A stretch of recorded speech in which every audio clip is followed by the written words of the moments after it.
Benko Gambit is the topic of our next discussion. Now, this is the opening that, in some countries they called Volga Gambit, or it was greatly American Grandmaster Paul Benko was greatly contributed into development of this opening and promoting it, and it was very, very popular a couple of decades ago, and black was getting sound game and sufficient compensation for sacrificed pawn, and there are some very valid positional ideas behind this opening. So the way it starts is d4, knight f6. Let's look at this opening from white's perspective. So if you know your opponent is going to play after c4, c5, d5, and b5, that's the beginning of the Benko Gambit. So there are ways to avoid Benko Gambit. On d4, knight f6, there are several ways. But every time you avoid it, you get some different openings. So the choices are knight f3, after which you may get c5, d5, and b5. Now this is one type of position you can get, or if you don't, after knight f3 and c5, if you don't go d5 but play c3, this is different type of position. Of course, this is all playable for white, but we want to play for advantage for white. And after c5,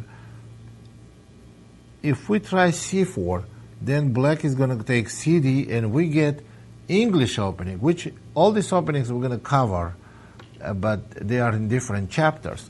So one we want to analyze now is, after we mentioned already how white can depart from this opening, let's go on with the actual Benko Gambit. d5, b5. Now, there are many, many ways for white to play against Benko Gambit.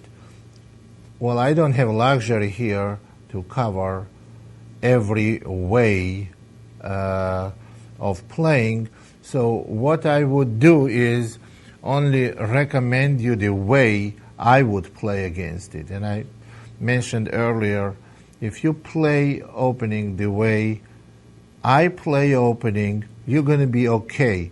It may not be the absolute optimally best way to play, but if you play opening like average grandmaster, you're going to be okay. After that, if you want more than that, then this series and this DVDs are not for you. So after b5, c takes b, a6. Now what I would recommend to do here for white is to play b6 move. Now b6 move, this is declined gambit. Declined Benko Gambit. There are continuations like knight c3 with a takes b, e4, with a very complicated tactical positions, which I don't recommend, because this, first of all, is a lot of theory to learn, and the last word that this is not good for white. So the main move is, of course, b takes a, which gives white an extra pawn, but which gives black sufficient counterplay. If you really like to get a pawn and to take on a6, you go ahead and learn different continuations, but I can only recommend one continuation for every opening.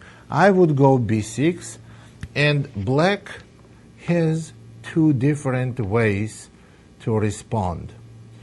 One of them is queen takes b6. Actually, three different ways.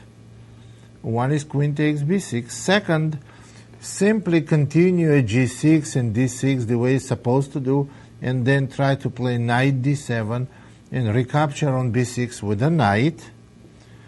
And the third, to play early e6. Now, let's start with early e6. Then white will have to go knight c3, and after e takes d, knight takes d5.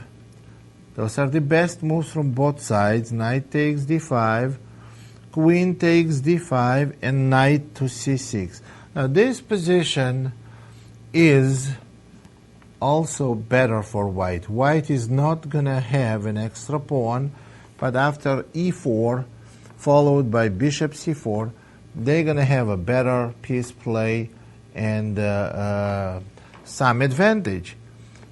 So the other continuation after b6 is queen takes b6 with knight on b1, and white plays knight c3. Now let's see what is the positional idea for white.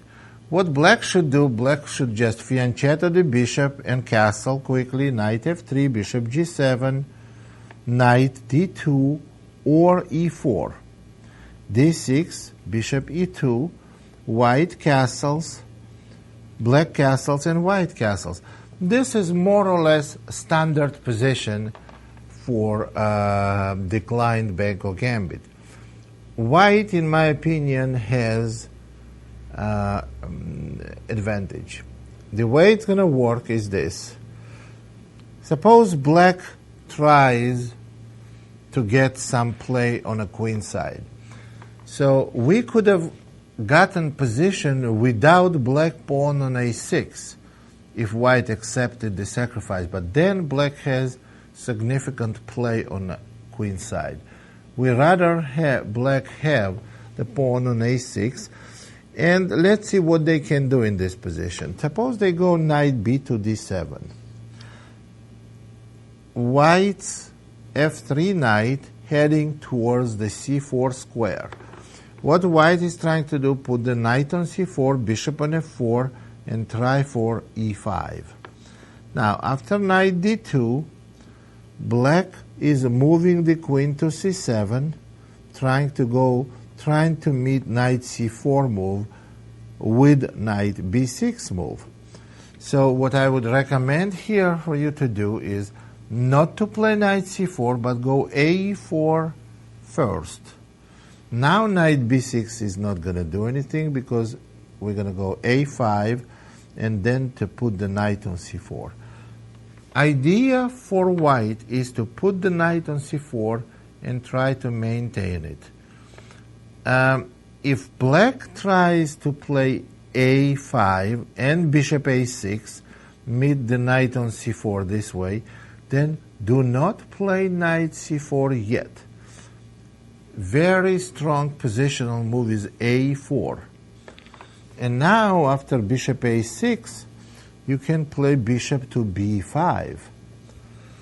And next move is coming knight to c4, unless black captures on b5, and we're going to retake with a pawn, and white's knight is going to go to c4, and white has sizable advantage. So this is not a good position for black. So again, the idea behind the b6 move is not to give black too many open files on the queen side, and after d6, knight c3, g6, e4, bishop g7, bishop e2, castle, knight f3. Again, if black plays queen takes b6, then we're going to transpose to the variation we just discussed. However, black may try to pick up the b6 pawn with the knight by playing knight b to d7. But if they play knight to d7, and they want to play knight takes b6 next move, and then go bishop d7 and maybe bishop b5, what I would recommend you to do is to go pawn to b7. See, now what happens is bishop takes b7, and white castles. And now, where is black's play? They don't have open b file, and they have to try to create some play in the center or the queen size. Now, obviously, they cannot go e6 because white is going to play d takes e, and you see the d6 pawn is vulnerable. So, suppose black plays queen c7, trying to play e6 next. They are not going to be successful. I would like to go bishop f4. Again, they cannot play e6 for exact same reason, because white plays d takes e, f takes e, and bishop takes d6. So black right now has a serious problem finding some kind of a counterplay. And here's the plan for white: rook to e1. Actually, possibly we want to go h3 first, because on rook e1, maybe black is going to play knight g4. Actually, that's what they should do, go knight g4.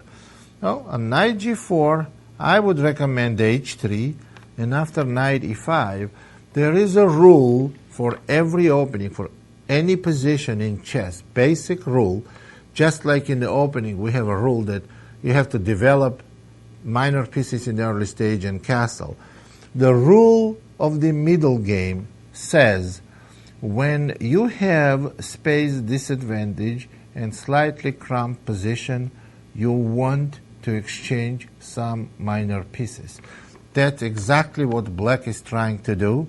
But since we, with white, have some space advantage, we don't want to exchange minor pieces. We don't want to exchange knight on f3 for knight on e5, so we do play knight d2. Now, what's the idea? Why we go knight d2 and let this knight stand on e5? Because now we want to retreat our f4 bishop and then go pawn f4, which will create serious problems for black's pieces. After knight d2, black does not have a counterplay, and black does not have a good game. Bishop e3 and f4 is a serious threat that can damage black's position significantly. Now, this is basically what you can do. Basic ideas, strategical ideas. Actually, that's the only way I play against Benko Gambit, and I had very good results for it. And there are no concrete variations that I learned here. I tried to explore, and the more I played this position, I liked. What it is, there is no forced variation. There is no there are no sharp variations, nothing to remember. Just stick to your plan. And one little subtlety in this position: d6, go e4, g6, and do not develop knight on g1. Do not play knight f3 before you play bishop e2, because after knight f3 and bishop g4, black is gonna exchange their light square bishop for the knight on f3. After bishop e2, bishop takes f3, bishop f3, bishop takes f3, and queen takes b6. Now let's see, what is the difference between this position and one we just discussed? The difference is very simple. It favors black difference. Because, first of all, black exchanged one minor piece, and after they play knight b to d7, they are not going to be blocking the bishop on c8 because there is no more bishop. Secondly, black eliminated white's knight on f3 that could have gone to d2 and c4 and would have been the best minor piece on the board. So this difference favors black. So that's why I would recommend you not to play knight f3, but go bishop e2 first. Now on bishop g7, knight f3. We're still allowing bishop g4 move. But then at least you are not going to exchange your knight for black bishop. You're going to play knight d2, bishop takes e2, queen takes e2. And you much rather have d2 knight than bishop on f3. So knight on d2 is better because you're going to play knight c4 later, and you're going to have significant pressure in the center. Knight c4 followed by castling bishop f4, preparing the e5 break. Black is going to have significant problems.